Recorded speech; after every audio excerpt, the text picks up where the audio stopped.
Hello friends and fellow gamers, MKxJUMP here, and today we're checking out this week's event for Idle Heroes. We have a brand new hero called Luna, so we're going to take a look at her real quick towards the end of this video, but more importantly, we're going to see if this week's event is any good. And the attitude for this event is going to be different whether you're a big spender or a free-to-play player, and if you're somewhere in between that, you might be a little bit leaning towards one of those particular playstyles just for this week. Now, before we go ahead and check that out, let me remind you about Patreon. It's a way you can support this channel financially and in return, get yourself access to perks and premiums through our Discord server, such as account reviews, which we do over at twitch.tv/MKxJUMP on a Tuesday. So if you want to join us for that, go ahead, join us on a Tuesday. And to join our Discord server, you can find a link in the description down below. For information about backing me on Patreon, hit the link up there in the corner. And a shout out goes to this week's new backer. We have Fernando Castaneda. So thank you so much for your support. And if you want to get an account review, join us on a Tuesday. Anyway, let's go check out this week's event for Idle Heroes.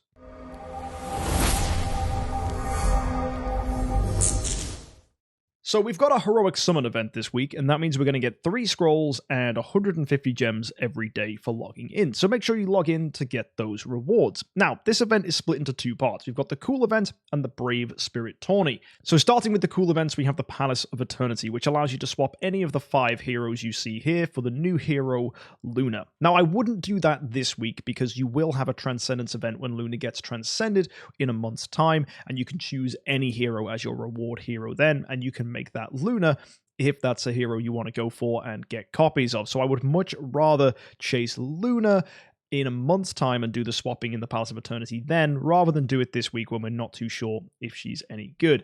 We have the Palace of Crystal here as well. This is how you get the crystals needed to go ahead and swap heroes in the Eternity. And to get these, you need to spend heroic summon scrolls. 400 of them will get you 5, and that scales up with 800, 1200, and 1600, all the way up to 2000. And if you get a value package that's $100, you'll get the Palace Key, and that will unlock the lower level for one of these areas, getting you an additional 15, assuming you've already made it up to that stage.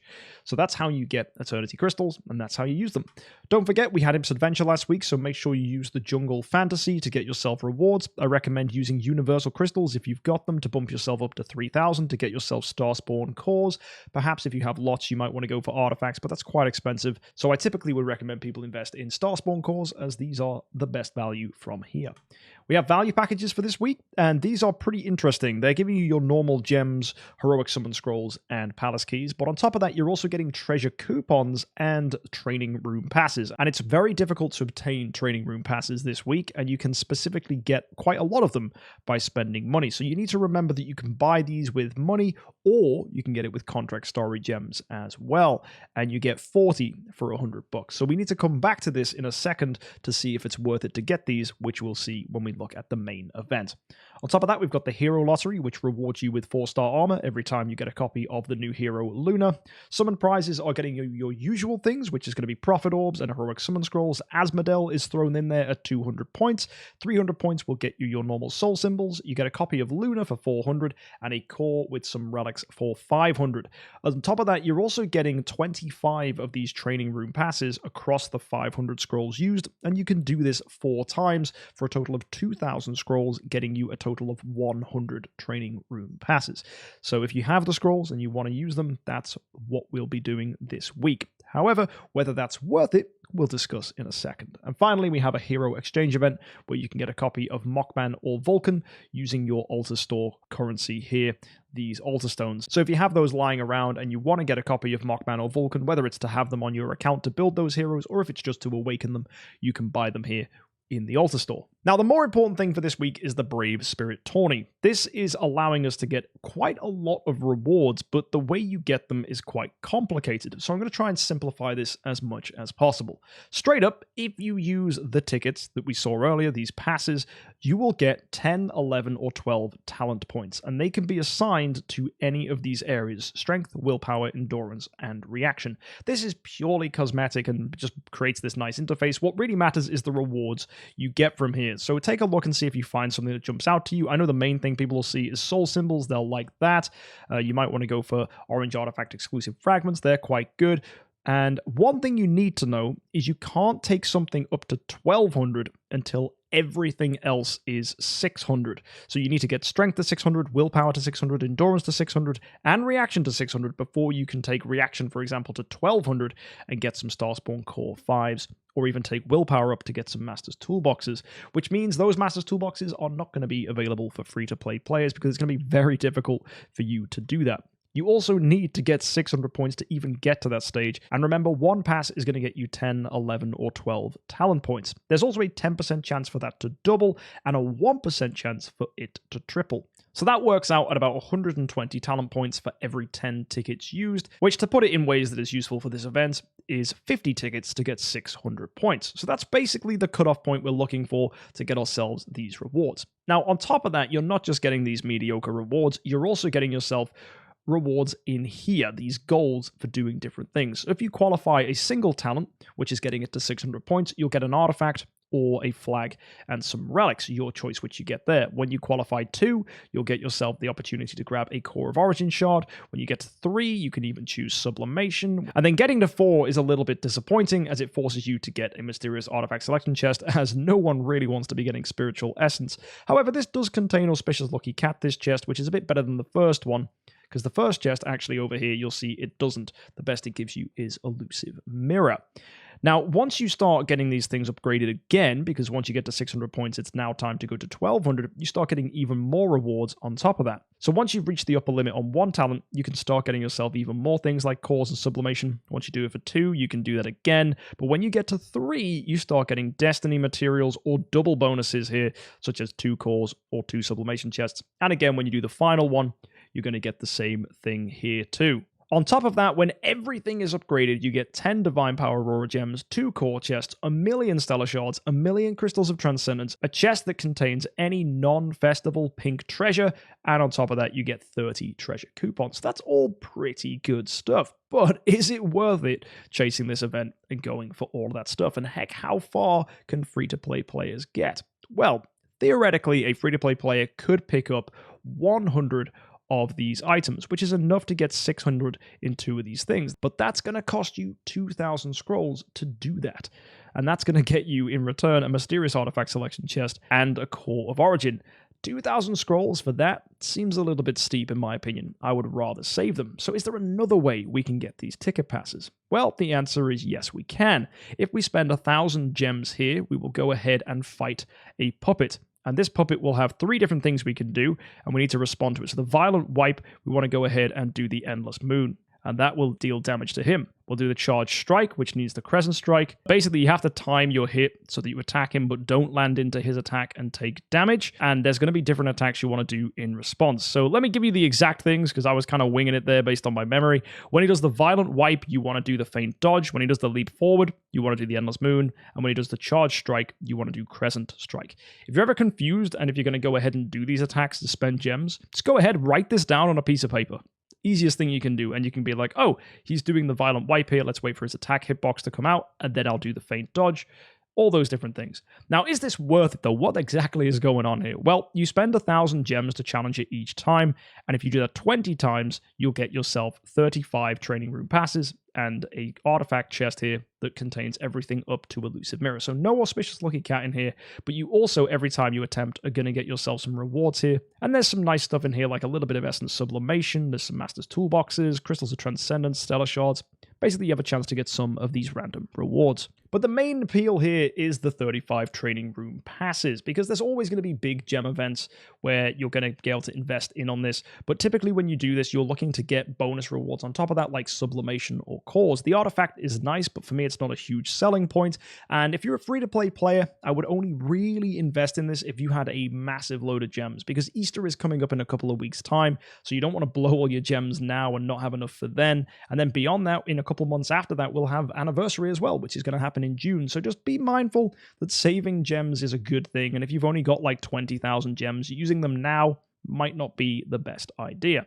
Also, 35 training room passes isn't actually that many. It will put you in a position where really you're going to be forced with a question of what exactly do you want? Because 35 training passes plus doing every single heroic summon scroll you have is only going to get you to 135 points.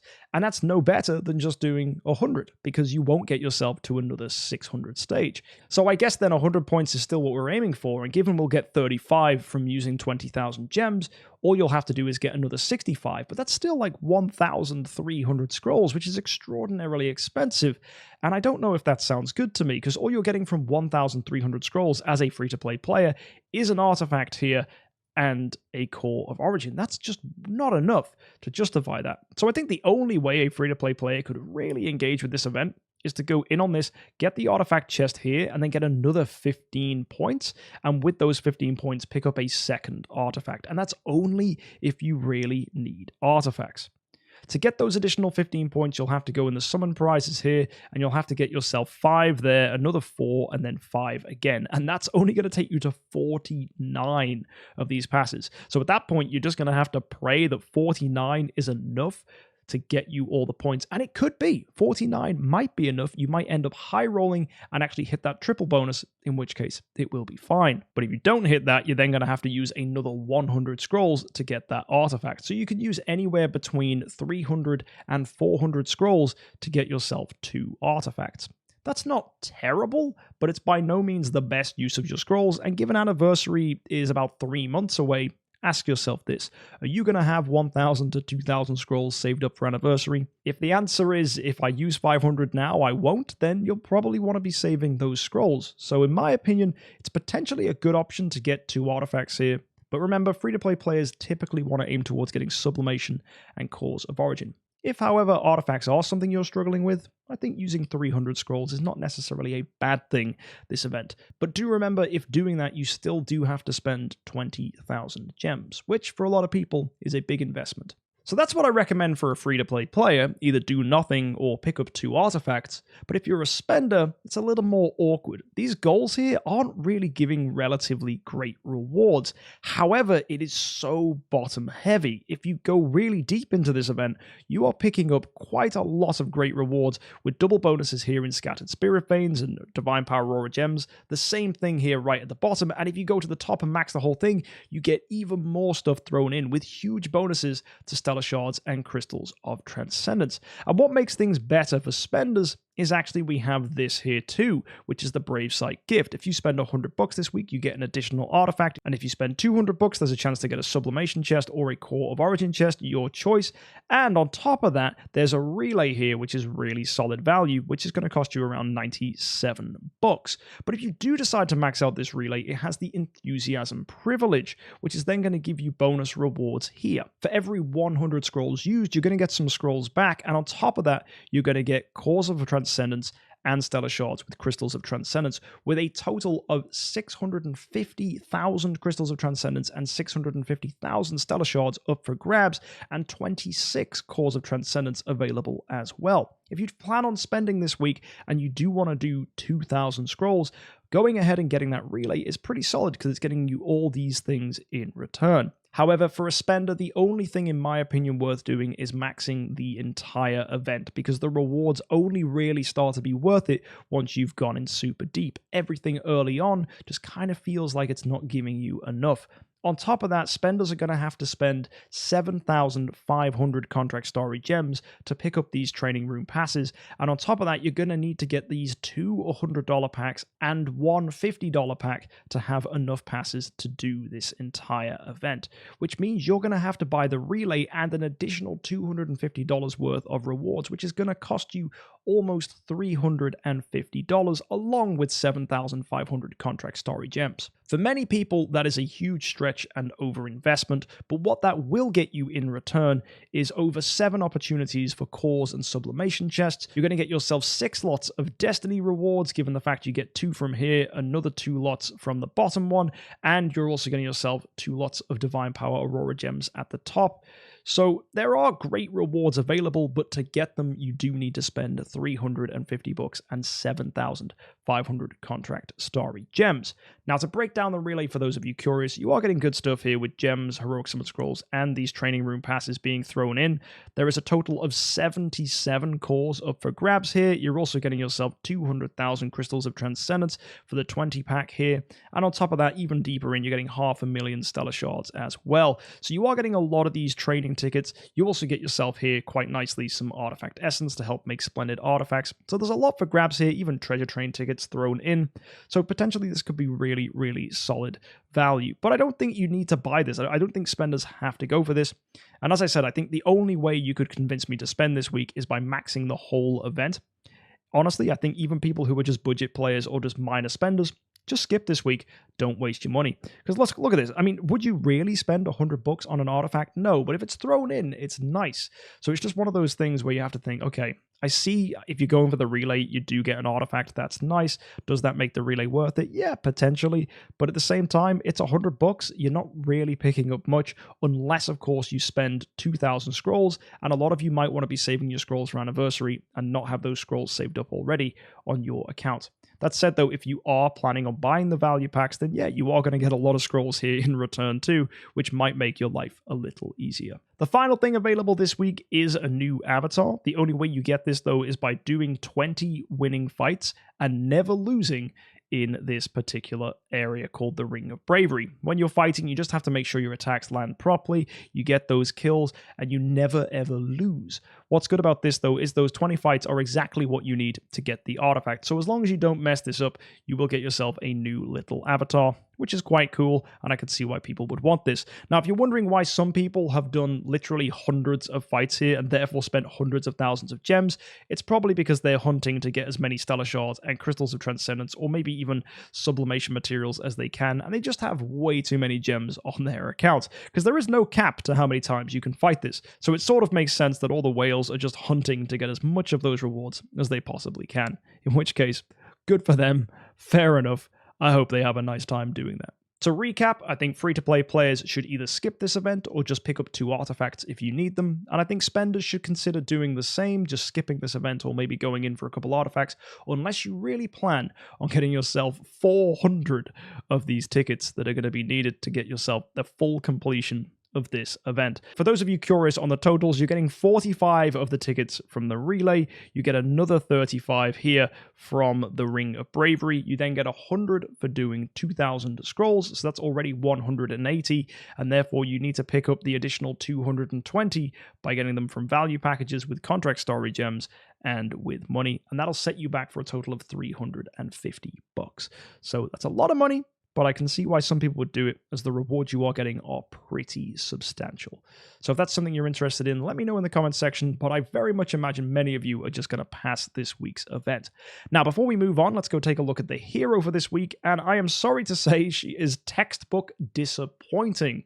What we have is an assassin. Her speed is fantastic, 1232, but that's where the good things end. She's doing single target damage, which has a chance to bleed, and then she has a chance to do additional damage to that opponent as well. Single target damage is fine, but it's not really moving, and a lot of what she's doing is just basically really bad versions of Sword Flash.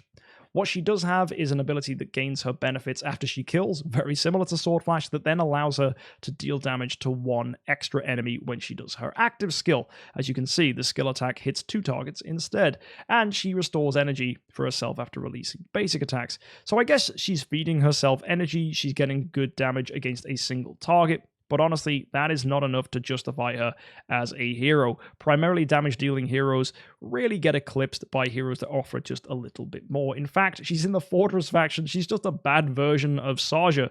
So really, if I wanted to run an assassin in the Fortress faction, I would lean towards Saja as a choice. But honestly, Luna's doing nothing in the meta. She offers no support abilities to your team. She is merely here just to be a cool-looking hero who will later be transcended.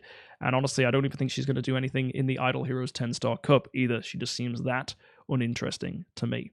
So it's a shame, but she just seems to be one of those heroes that just doesn't cut it. But that is getting increasingly common with new heroes added to the game because the real weight comes from their transcended forms. However, I'm quite fearful of her transcended form because, well, she just looks an awful lot like Sword Flash. So if they just end up making an upgraded version of Sword Flash, that could either be really, really good or really, really bad.